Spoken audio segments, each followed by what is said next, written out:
we are going to do point and counterpoint. If someone answers positive, you're supposed to answer negative to the same question. A town in the Northeast is considering a ban on eating and texting while driving. Valeria, what do you think about that? I think that... Oh, sorry. Hi, fellow Toastmasters. My name is Valeria. I think that texting while driving is very dangerous, and I do not recommend anybody to do that. I've seen many really bad accidents for people that have been texting while driving, and they haven't been really ending a really good, they didn't have a really good ending. So that's what I think. All right, thank you, Valeria. How about a counterpoint?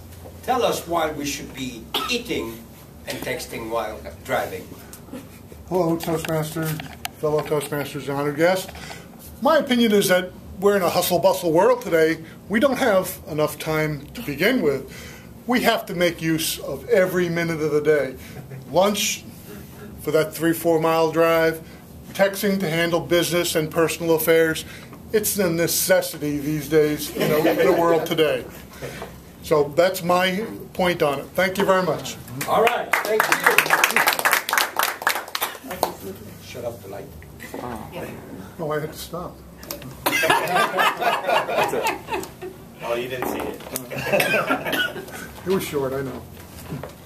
Warren Buffett wants to be allowed to pay more income tax. Matt, what do you think? Thank you, Mr. Table Topics Master, fellow Toastmasters, and welcome guests. I think Warren Buffett should pay more money in income tax. I think he makes a brave point to say, I'm one of the top 10 richest people in the whole world, and one of the problems with our country is I don't pay enough money in taxes. It's a very brave thing to say, because he has the power to buy the politicians to make sure he doesn't pay that much money in taxes. He realizes that's what's been going on in our society. We're cutting personal income tax to the top half, 10% of income earners. And if you look at any business person, do they hire people out of their personal income? No. So how is giving them a tax break on their personal income going to increase jobs in our economy? It's not. And he's brave enough to say that straight out. Taxes are a cost of doing business.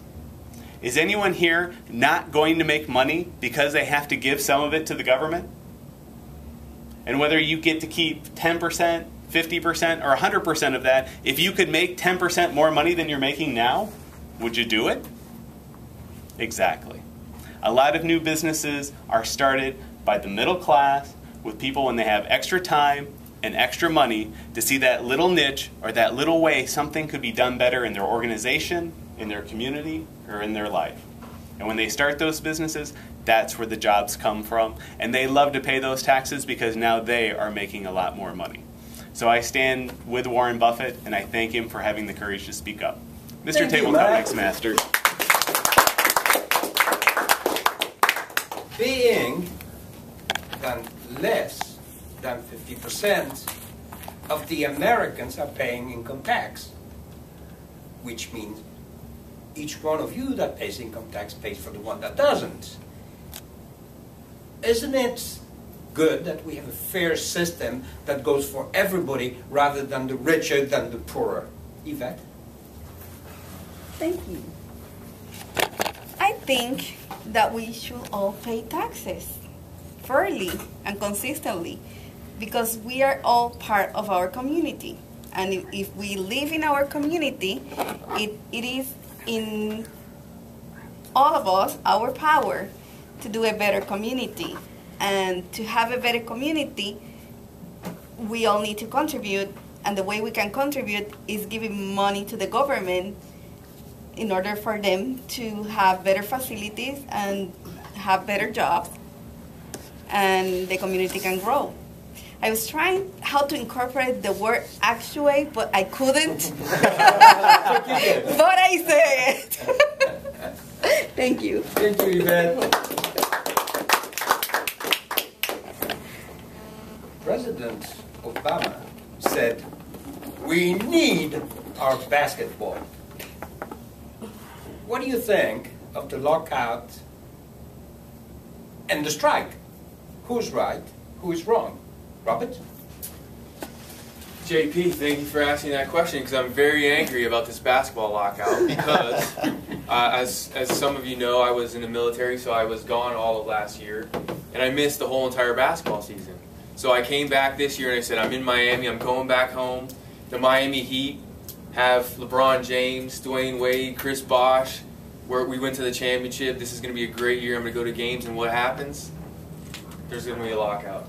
So that is very near and dear to my heart, and I'm very angry about this, JP. I just want to let everybody know that, and I'm going to put it on record that I'm very angry about this lockout. I think that there's so much money to be made and so much money to be lost that it's a shame that they can't come to some sort of agreement. And I feel that little by little sports is getting away from what it was originally intended to be, which was to be a game, to be played, and for entertainment, and now it's becoming too business. And when you have a bunch of guys who are making astronomical amounts of money every single year and they can't agree on how to share that money, then it's becoming more of a business and it's not as entertaining anymore. So it's very disappointing, but I thank you for the opportunity to stand up in a forum and express my disgust with what is going on, but I still hope that they end up playing. So thank you. Thank you, Robert. Contrary to what we heard from Robert, sports are a business. You don't think that Mickey Harrison bought the Heat to please you. What do you think, Jose? JP, thank you for asking me that question.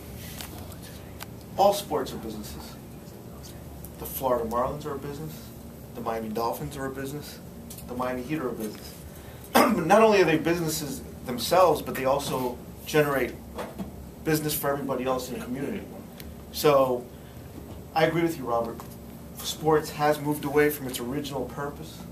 It's become money, money, money. It's a reality. This is what it is today. The question is finding the balance. What is fair for the players, and what is fair for the owners, and what's fair for the community? Example, Miami Heat are not playing, and I believe the people that are suffering the most are local businesses in downtown Miami. It's an enterprise that has a lot of stakeholders, and we have to find a balance to make it work. Thank you. We heard from Valeria, from Bill, from Matt, from Robert, from Yvette, and from Jose. Thank you very much, and we'll see you soon.